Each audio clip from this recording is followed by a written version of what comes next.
The last weekend of August had always carried a certain heaviness for Claire. It wasn't just the end of summer, it was the end of freedom before the semester dragged her back into sleepless nights and deadlines.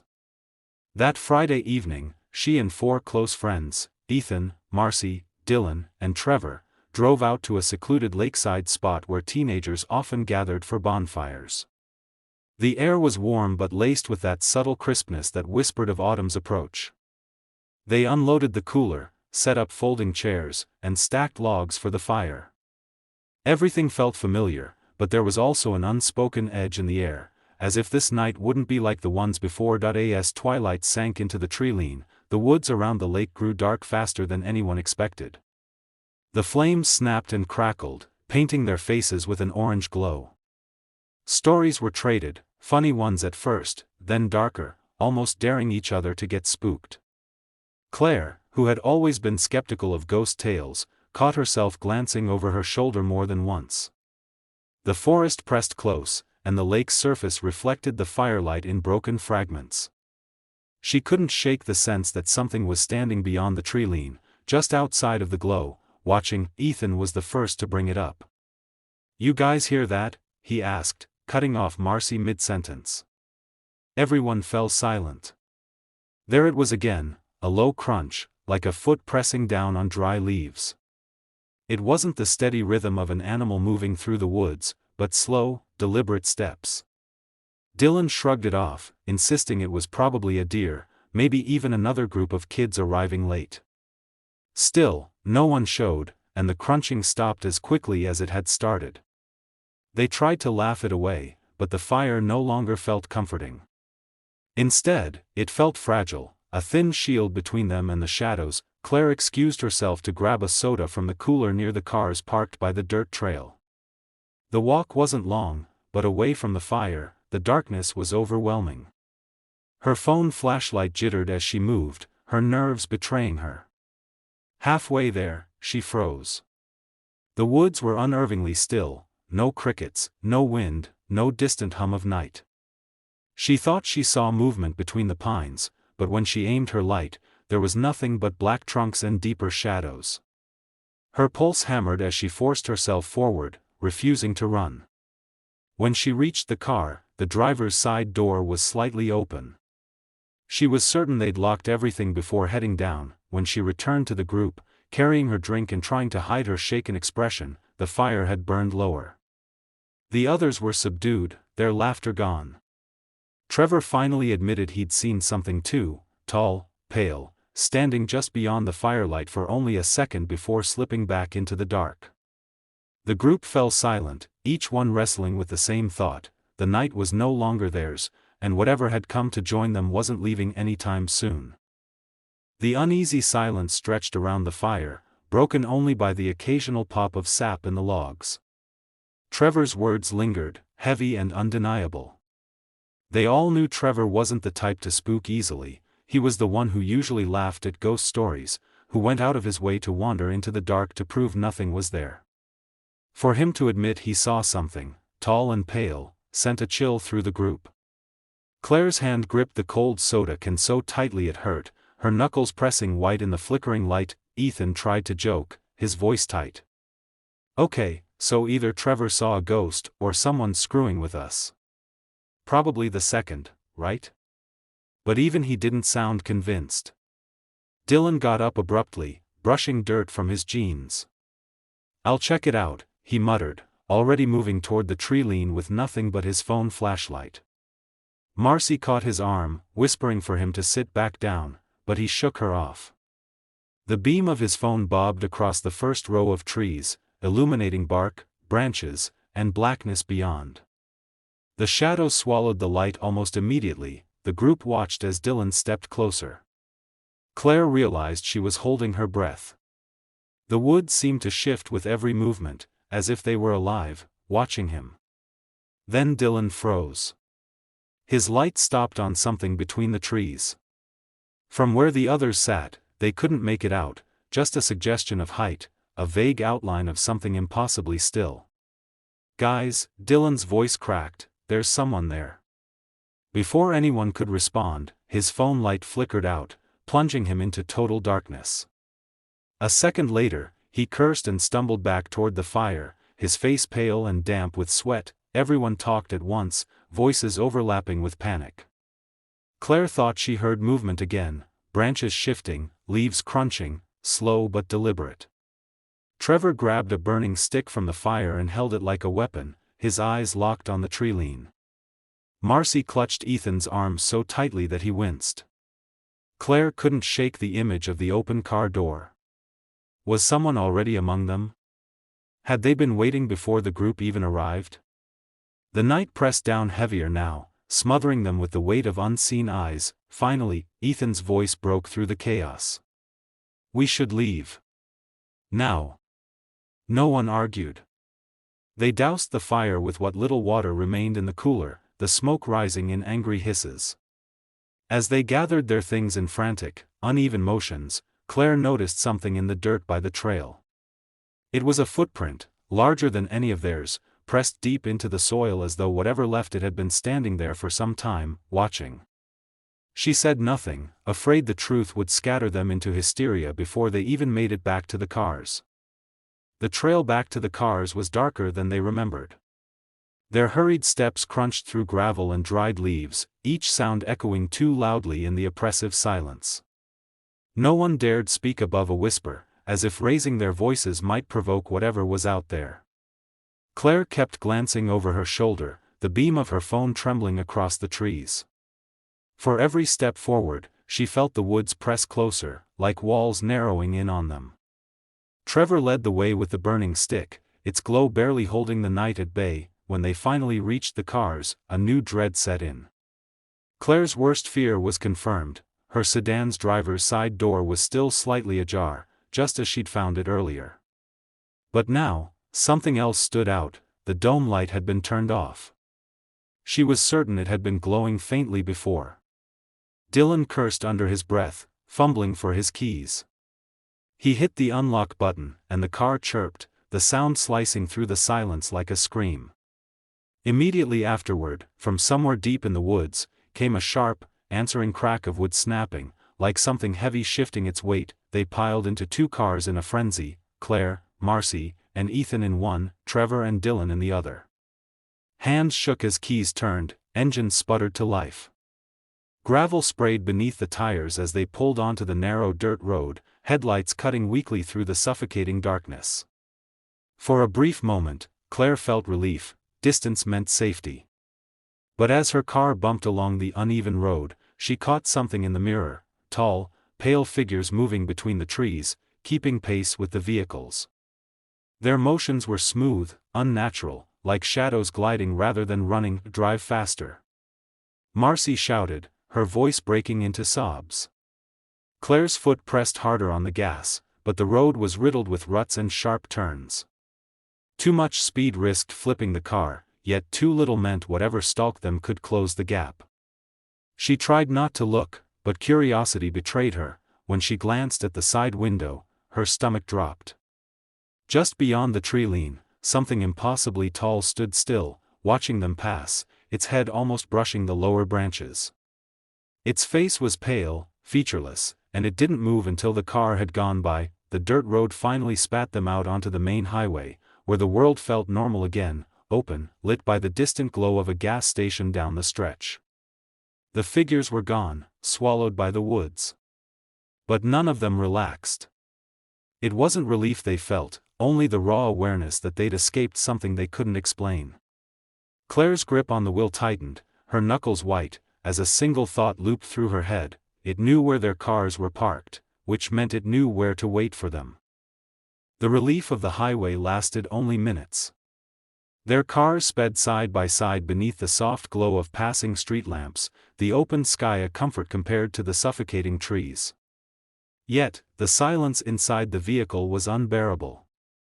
Marcy's quiet sobs filled the back seat, Ethan stared out the passenger window in tense silence, and Claire kept her focus locked on the road. The needle hovered far above the speed limit, but she didn't care. All she wanted was distance, miles and miles between them and that cursed lake. Then Ethan broke the silence. "Don't freak out, but I swear something's in the back with us." Claire's heart lurched, and she almost veered off the road. She snapped her head to glance at the rearview mirror. The back seat was dimly lit by the overhead glow of passing lamps, revealing Marcy hunched forward, hands covering her face. Beyond her? Nothing. Just empty upholstery and shadows. "Ethan, don't," Claire hissed, trying to keep her voice steady. But he didn't laugh or smirk like he usually did. His face was pale, his voice hoarse. "I'm not joking. I saw movement. Right behind her." Marcy's sobs stopped instantly. Slowly, almost mechanically, she turned her head. At first, there was nothing. Then, as the car passed under a street lamp, she saw it, a faint impression, like someone tall and thin crouched in the corner of the seat, its outline blending into the shadows. Its head tilted unnaturally, as if pressing against the roof. Marcy screamed, slamming herself against the door, and Claire almost lost control of the car. For one terrible second, she swore she saw the thing's face reflected in the glass, smooth, pale, and featureless, yet somehow aware. Behind them, Dylan's car swerved violently. Claire glanced in the mirror to see Trevor leaning out the window with the burning stick from the bonfire, waving it wildly in the wind. Sparks scattered, but then the stick flickered out, leaving only darkness. Dylan's headlights swayed side to side before finally straightening again. Whatever was happening in their car, it mirrored their own nightmare. The realization sent Claire's stomach plummeting.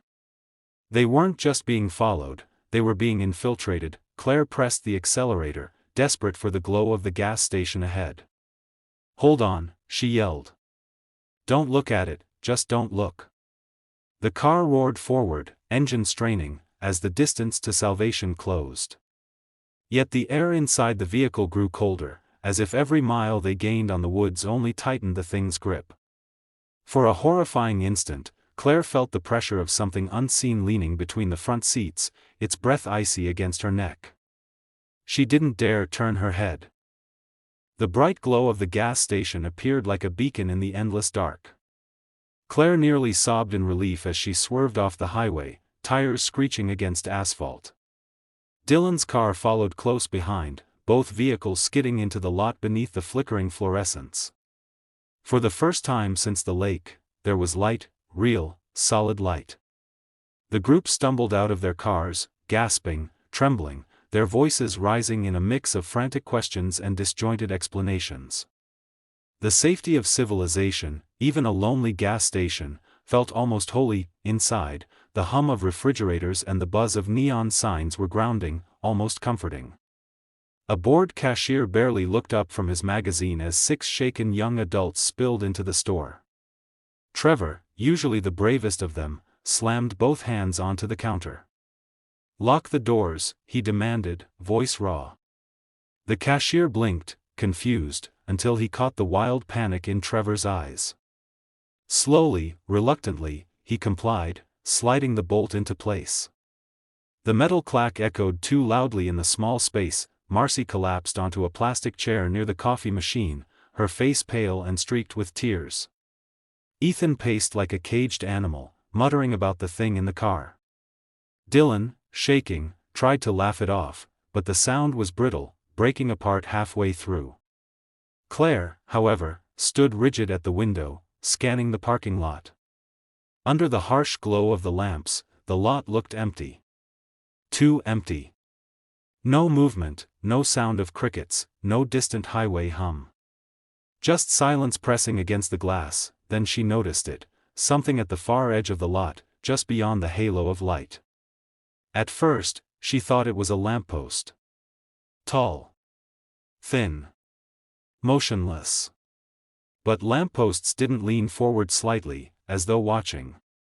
Her throat closed, and she stepped back, colliding with the candy rack. The sound startled the others, drawing their eyes to the window. As a unit, they turned and saw it too. The figure didn't move, didn't advance. It only stood there, at the very edge of safety, as if bound by some invisible border. The cashier finally looked up from behind the counter, annoyed at the commotion. He squinted out the window, then frowned. "What the hell is that?" he muttered. No one answered. The truth was settling in all of them: light wasn't salvation. It was a temporary cage, keeping the things at bay but never truly gone. And the night outside stretched endless, patient, waiting for when the lamps would eventually flicker and fail. For a few minutes, no one moved. The fluorescent lights buzzed overhead, too bright, too artificial, casting harsh shadows across the linoleum floor. Outside, the tall figure remained perfectly still at the edge of the lot, its outline barely distinguishable from the night. Every time Claire blinked, she half expected it to be closer, yet it remained pinned in place, like an insect under glass. Trevor whispered, "There's more of them," and pointed. Sure enough, two other shapes now stood across the lot, flanking the first, each one waiting just beyond the halo of light. The cashier muttered a curse, reaching for the phone behind the counter. He dialed with shaking fingers, pressing the receiver to his ear. After a moment, his brow furrowed. "No signal," he whispered. He tried again, slamming the receiver down harder this time, but the line was dead. Dylan pulled out his own cell phone and checked. Nothing. Not even a bar. The realization spread through the group like wildfire: they were cut off. Isolated. The world beyond the glass may as well not exist. Then the first sound came. Tap. Tap. Tap. Slow, deliberate knocks against the glass windows. Everyone spun toward it, hearts hammering. At the far left window, long pale fingers pressed against the glass, impossibly thin, leaving greasy smears as they dragged downward. Marcy screamed, covering her ears, as Trevor grabbed a mop from the corner like it was a weapon. The thing didn't push harder. It only tapped, over and over, like it was testing. Like it was waiting. The lights above flickered. Just once, a brief stutter, but enough to send panic through the group. "They're waiting for it," Claire said aloud before she could stop herself. "They're waiting for the lights to go out." Silence followed her words, the kind of silence that crushed the air from their lungs. Ethan, shaking, moved to the door and rattled it, but the bolt held firm. His voice cracked, "We can't stay here all night." The buzzing lights dimmed again, this time for a full second. The figures outside leaned closer, their outlines sharper in the faltering glow. Claire's heart pounded as she realized the truth: this wasn't random. The lights weren't failing on their own. The creatures were testing the limits, probing the edges of their fragile safe zone. And sooner or later, the fluorescent bulbs would give out. The hum of the 18-wheeler's engine filled the night air as Matthew Keller gripped the wheel tighter, his knuckles pale against the leather. He had been driving for nearly 11 hours straight, the kind of grueling haul that tested not just endurance, but sanity. The highway ahead stretched into black infinity, the painted white lines flickering like a heartbeat in the beams of his headlights. Outside, the world was silent: no cars, no towns, not even the faint glow of distant farmhouses. Just emptiness. It was the kind of silence that pressed against the cab like a living thing. Matthew had been on long runs before, but there was something unsettling about this stretch of road. According to his GPS, he was cutting through a forgotten section of interstate in the Midwest, a route truckers avoided whenever possible. His dispatcher had warned him that few drivers bothered to come this way anymore. "Too many stories," she had said with a half-laugh, like she didn't believe them but didn't want to tempt fate either. Still, it was the fastest way to meet his deadline, and deadlines were all that mattered in his line of work. He turned the dial on his CB radio, hoping for the familiar chatter of other drivers, even just a truck stop clerk wishing someone safe travels. Instead, all he got was static. He tried the AM band, cycling past distant stations that came in warped and distorted, as though voices were being dragged underwater. Every now and then, a phrase would slip through, half a weather report, a snatch of an old country song, but nothing clear enough to hold on to. With a frustrated sigh, he killed the radio and let the rumble of his tires on asphalt be the only soundtrack. Hours passed without a single set of headlights in the rearview mirror or oncoming lane. The isolation began to gnaw at him, an ache at the back of his skull that made him glance at the mirrors more often than he should have. Sometimes, he swore he saw shapes at the edge of the road, silhouettes like deer or coyotes frozen in the dark, but when the headlights swept over, there was nothing there. His mind kept insisting it was exhaustion, but a whisper of unease lingered. This was more than being tired. This road felt wrong, as though it wasn't part of the same map he'd started on. At mile marker 113, Matthew noticed something strange. The same battered green road sign, reading Ashbrook, 17 miles, had appeared for the third time in less than an hour. He blinked, rubbed his eyes, then leaned forward against the wheel. He could have sworn he hadn't passed any exits, hadn't taken any wrong turns. Yet somehow, the distance to the next town never changed. The odometer told him he'd driven nearly 70 miles since first seeing it, but the road refused to give way to progress. The thought landed heavy in his chest. Either the highway was playing tricks on him, or he was already trapped in something far worse than exhaustion. The flickering bulbs buzzed faintly overhead, weak but still holding. Each second they stayed on felt like stolen time, borrowed against a debt that would soon come due.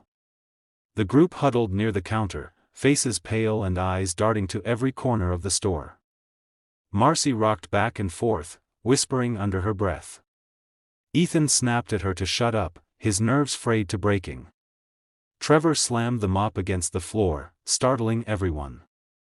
The sound echoed like a gunshot in the quiet. "We can't just sit here," Ethan shouted, his voice trembling. "They're already inside." "You saw it, Claire saw it, hell, Dylan nearly got dragged in the car. We're next if we don't do something."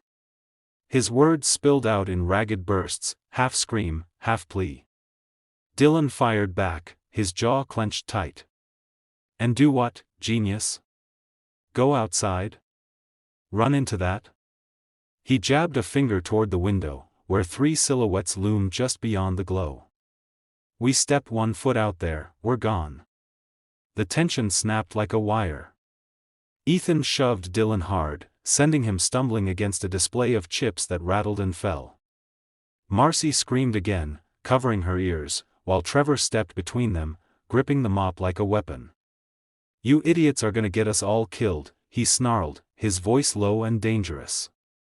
Claire stood frozen, her throat dry, unable to find words. The creatures didn't have to break them, they were doing it to themselves. The lights dimmed again, shadows crawling across the shelves. Claire's heart seized. She raised her phone light instinctively, the narrow beam jerking across the store. For a split second, she caught movement near the coffee machine. Not just a shadow. A figure.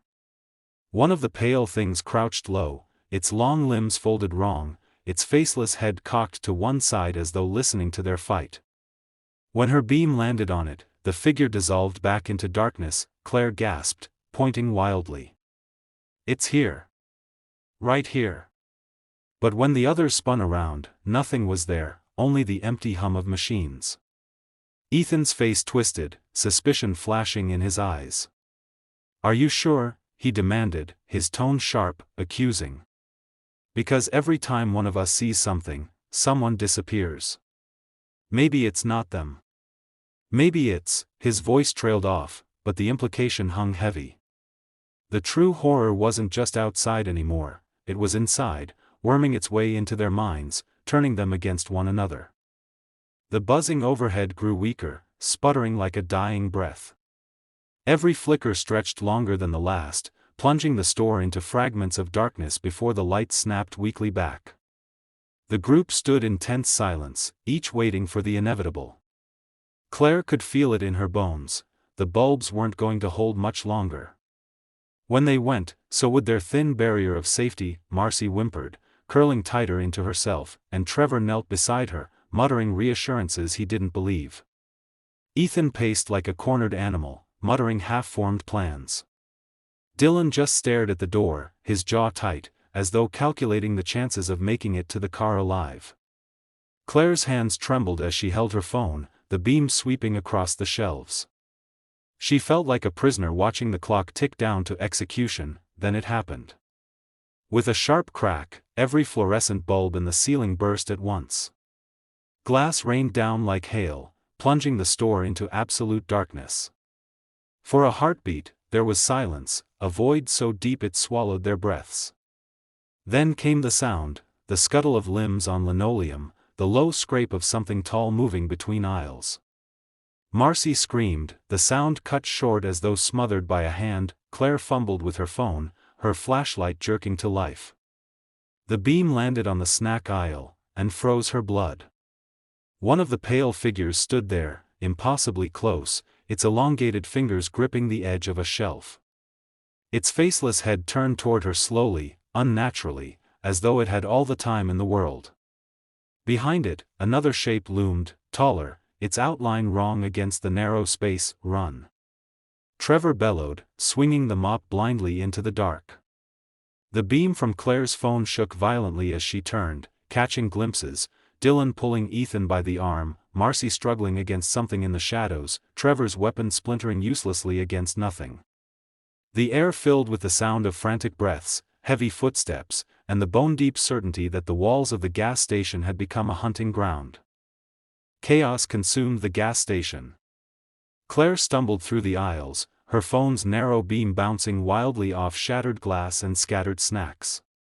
The pale figures moved in the darkness with unnatural grace, slipping in and out of sight, too fast and too silent to track.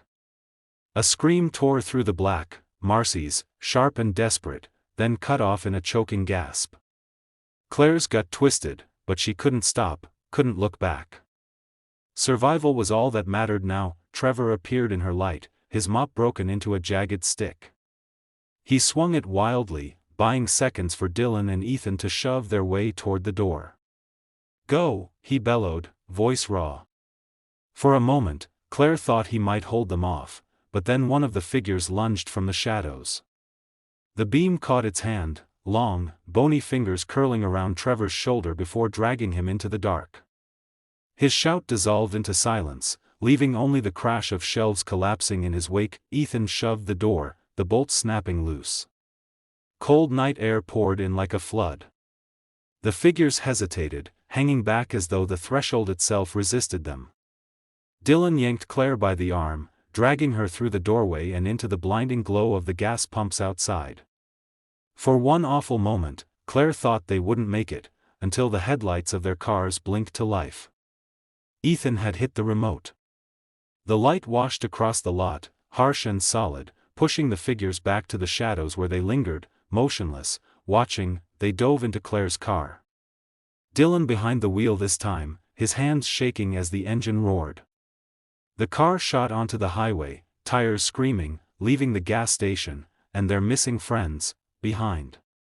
In the rearview mirror, Claire caught one last glimpse, the faceless figures standing at the edge of the light, lined up like sentinels, their heads tilting in eerie unison as the car disappeared down the road. No one spoke on the drive home. There was nothing to say. Marcy and Trevor were gone. The cashier too. The survivors carried only silence, broken breaths, and the knowledge that some things in the dark were patient. Claire stared out the window at the tree line whipping past. For just a second, she thought she saw one, tall, pale, running with impossible speed between the trunks, keeping pace with the car. She closed her eyes, praying she was wrong, but deep down, she knew summer hadn't ended. It had only just begun.